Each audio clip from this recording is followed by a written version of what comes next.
Last video में मैंने relay के बारे में जाना था, अभी टाइमर के बारे में जानेंगे। रिले का हमने देखा था कि जैसे पावर सप्लाई मिलता है उसको 24 वोल्ट है तो 230 वोल्ट, तो उसका जो NONC कॉन्टैक्ट है वो चेंज होता है। लेकिन टाइमर में ये फ़र्क है कि ये टाइम काउंट होने के बाद वो जो NONC कॉन्टैक्ट है वो चेंज होता है। जैसे सप्लाई मिला उसके बाद वो टाइम काउंट करना शुरू करेगा और जैसे टाइम ख़त्म होता है उसके बाद में फिर इसका NONC कॉन्टैक्ट चेंज होता है। तो इसका एप्लीकेशन जहाँ पे हमें डिले करना है, कुछ एप्लीकेशन ऐसा रहेगा कि जैसे हमारा पंप ऑन हुआ उसके बाद कुछ 10 सेकंड या 20 सेकंड का टाइम रह गया तो मिनट का टाइम रहेगा, उसके बाद में दूसरा पंप चालू होना चाहिए। उस टाइम पे हम इस टाइमर को यूज़ कर सकते हैं। ये सिलेक्ट मेक का टाइमर है, हम अलग अलग मेक के टाइमर यूज़ कर सकते हैं। सीमेंस, ABB, स्नाइडर, जो भी अलग मेक है वो यूज़ कर सकते हैं। तो अभी इसका हम कनेक्शन देखेंगे, कनेक्शन कैसे करना है। तो यहाँ पे दिया गया है उसके साइड में उसका कॉइल का सप्लाई यहाँ पे करना है। A1 और A2 यहाँ पे उसको लाइव और न्यूट्रल सप्लाई देंगे। ये 24 वोल्ट ऑपरेटेड है, 230 वोल्ट ऑपरेटेड है और कई कॉइल ऐसा रहता है कि वो 24 वोल्ट। तो ये टाइमर ऐसा है कि हम उसको 24 वोल्ट भी दे सकते हैं, 12 वोल्ट से लेके 240 वोल्ट तक उसको सप्लाई दे सकते हैं। AC और DC दोनों दे सकते हैं। तो ये टाइमर यूज़ करने के लिए अच्छा है, इसमें AC और DC हम यूज़ कर सकते हैं। तो अभी ये उसका NONC कॉन्टैक्ट है, 15 नंबर कॉमन है, यहाँ पे 25 नंबर कॉमन है, यहाँ पे 16 NC ये रिले के लिए और 18 NO। तो सेम यहाँ पे ये सेकंड रिले के लिए 25 कॉमन, 26 NC, 28 NO कॉन्टैक्ट है। तो अभी मैंने इसके कॉइल को ऑलरेडी सप्लाई केबल लगा के रखा है A1 और A2। जैसे मैं ऑन करता हूँ तो यहाँ पे ये ऑन इंडिकेशन ऑन हो जाता है और टाइम काउंट करना शुरू कर देता है। मैंने अभी 5 सेकंड के लिए रखा है और ये सेकंड में रखना है या मिनट में रखना है, यहाँ पे डीप स्विच है, उससे हम उसको सिलेक्ट कर सकते हैं। यहाँ पे सेटिंग दिया हुआ है डीप स्विच कैसे रखना है।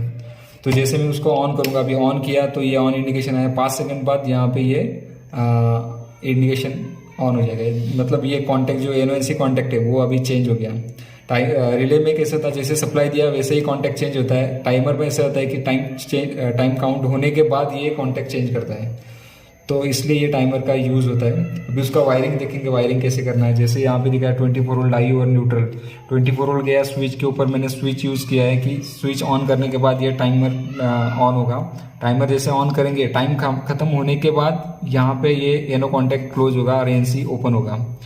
तो यहाँ पे स्विच ऑन किया, टाइमर को सप्लाई मिला। जैसे टाइमर को सप्लाई मिला तो नीचे का जो ये इंडिकेशन है, ऑन इंडिकेशन, वो ग्लो हो जाएगा और जैसे टाइम खत्म होगा 5 सेकंड उसके बाद में ये इंडिकेशन ऑन होता है। फिर से दिखा देता हूँ। जैसे ऑन किया ये नीचे का इंडिकेशन ऑन हुआ, जैसे 5 सेकंड हो गए ये ऊपर का इंडिकेशन ऑन हो जाएगा। जैसे ऑन होता है तो ये NO कॉन्टैक्ट क्लोज हो जाएगा और यहाँ पे जो इंडिकेशन है, जो एप्लीकेशन जो भी रहेगा, पंप ऑन करना है, जो भी ऑन करना है, तो यहाँ से हम ऑन कर सकते हैं उसको। उसके कॉइल, कॉन्टैक्टर के कॉइल को हम पिकअप कर सकते हैं तो इंडिकेशन ऑन कर सकते हैं।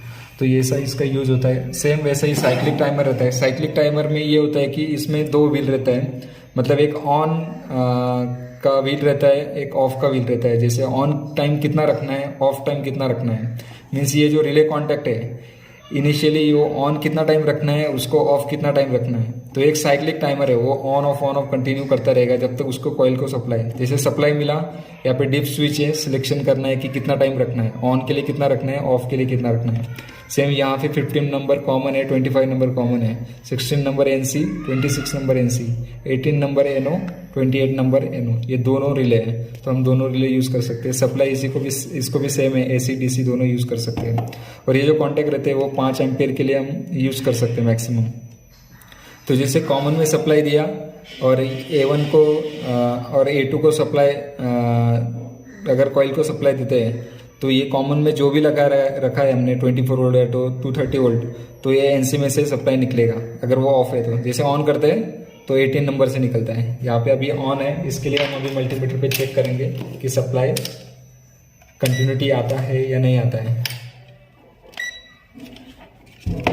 तो अगर NC में चेक करेंगे तो NC में अभी कंटिन्यूटी मिलेगा, अभी कंटिन्यूटी है, वो कॉन्टैक्ट क्लोज है। और जैसे ऑन करते हैं, ऑन होने के बाद कंटिन्यूटी चला जाएगा। अभी कंटिन्यूटी गया, अभी 18 नंबर में कंटिन्यूटी रहेगा, अभी 18 नंबर में। जैसे ऑफ करेंगे तो NO में सप्लाई नहीं रहेगा, कंटिन्यूटी नहीं रहेगा और NC में है। तो ऐसे ही टाइमर काउंट करता है।